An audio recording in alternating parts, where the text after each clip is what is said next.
Paibi ang bibi mo at ang bibi ko. I love you! Love you, pare.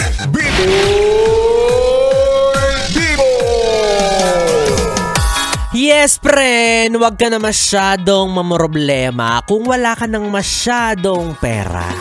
Ang mahalaga, kagaya kita. Mukhang artista. Nax! Artista tayo tapos ang role natin yung laging nangungutang. Uy! O yes, pre na, iwas-iwasan mo na ang pangungutang. Lalo na kung hindi ka naman sigurado kung saan ka kukuha ng pambayad. Ay nako, wala nang laman yung wallet mo. Kakati pa yung anit mo. Huwag mo na dagdagan yung mga problema mo, lalo na kapag alam mong nangungutang ka lang para sa mga walang kwentang bagay. Halimbawa, pinagsha-shopping mo lang ng kung ano-ano na mga hindi mo naman kailangan. Yan, diba? Or hindi naman kaya, pinang-i-scatter mo.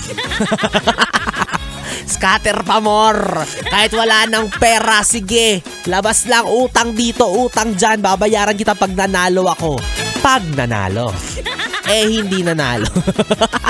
Di may utang ka lalo ngayon. Hay nako. Ano ba naman yan mga yes friend, no? Kahit saan talaga tayo dalhin, pinapamukha sa atin na mukha tayong pera at yung pera na yon ay laging bitin.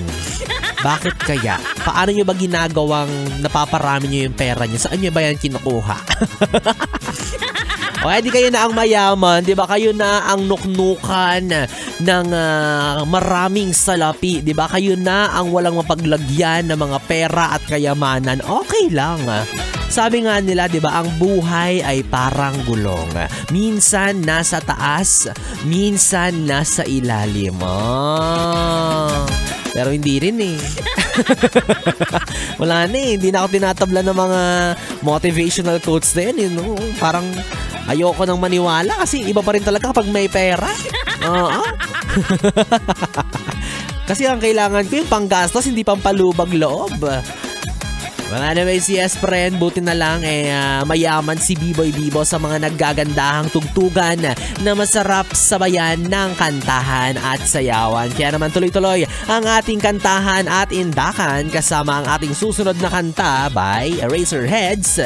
Toyang, hatid sa iyan ng istasyong No Problem, ang 101.1 Yes FM. Yes FM!